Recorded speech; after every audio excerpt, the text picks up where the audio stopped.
Dispute 720062348000. Mahina daw ang signal sa area nila, mabagal. SIM base po ito, natural, hindi naman pare-parehas, may mabagal mo. Dapat di siya bumili. Tapos i-dispute niya, mamahina ang signal. Ang problema pa, inactivate niya na yung SIM card 30 days. Grabe, ang mahal-mahal ng SIM card. 999 unlimited for 30 days yun. Inactivate niya na. JNT tape ang ginamit to. JNT ano to? Scammer to. JNT tape ang ginamit. JNT ano to? Personnel. Tiga JNT mami yung nag-ano eh. JNT building yung address nito eh. Shopee, baka naman. Yung mga scammer na bogus buyer dyan. JNT Albay oh. Kawawa yung mga seller.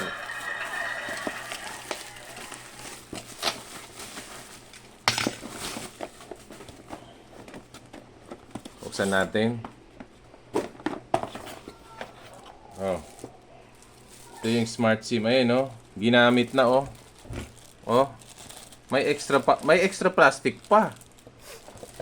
Oh, ayun yung number, oh. Ginamit. Ayan, oh. Inactivate nila, oh. Tapos isosoli. Activated na. Kawawa naman yung seller. Activated na, tapos isosoli nila. Gumagana naman. Mabagal daw. Eh, ganun talaga. Kung ano yung speed dun sa area nila. O, ito yung, ano nung modem. Pangalan, o. Sasaksak na natin, ha. Nandyan niya. Alang iya. Yun ang dispute ng buyer. Mabagal daw. Eh, nagdidepende naman yan sa, ano, sa speed ng, sa area. Depende kung gaano karami yung connected dun sa area nila. Gaano kalayo sa tower. Hindi naman natin makokontrol yun. Paano, ano yan, yung warranty niyan? Ay, yung speed niyan. Oh. Sinoli nga, ang problema, inactivate nila yung Smart Bro 999 unlimited for 30 days. Lugi naman ako. Inactivate nila. Sabi. Ayan oh. Okay naman yung ano, one bar nga lang. Kasi dito sa amin, mahina ang smart. Malakas dito, globe. Ito, open line kasi to kaya smart SIM. One bar lang. Try natin mag-connect. Sabi, kawawa ang seller. DBP. Ayan o. Ito yung pangalan niya, DB109. Connect tayo. Password, AA7E. C89D. Ayan na, kukonek ko na. Oh, connecting. So, smart SIM to. Inactivate niya na 30 days. Oh, bakit araw? Binago niya na yung password.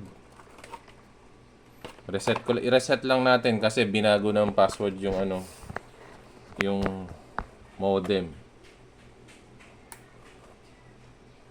Ginawang testing sample yung ano ko, yung wifi ko. Pag mahina ang signal, isosole. Ano ba yun? Hindi naman siya defective. Bagong-bago ang linis, oh. Bago, may plastic pa, oh. Kompleto ng ano, oh.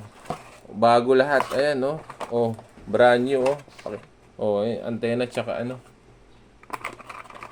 Bagong-bago. Diyos mio, kawawa naman ang seller.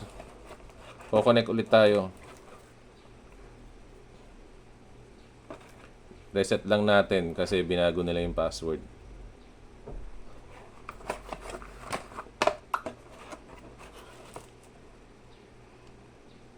AA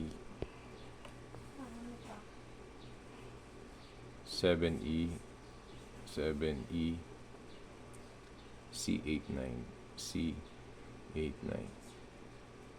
D.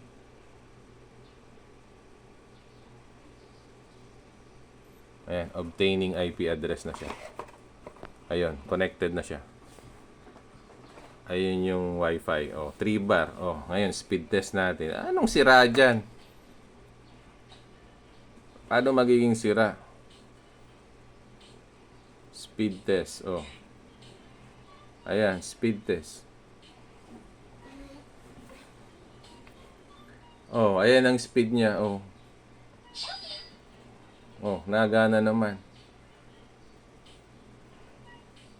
Oh, YouTube tayo. YouTube nito. YouTube.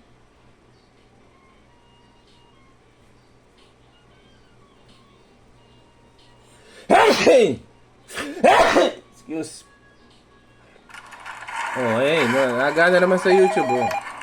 Connected ako dun sa Globe. Globe DBT, oh. Oh, okay naman sa YouTube na ano, sira niya kabago-bago, oh. Speed test again, oh. Ayan, oh. Pag mabagal, depende sa area yan. Depende sa dami ng user doon sa area nila. Oh, paano ngayon to? Nagamit na yung SIM card, inactivate. Lugi naman ako, wala namang gagamit niyan. Oh. Hindi, dispute natin. Shopee naman.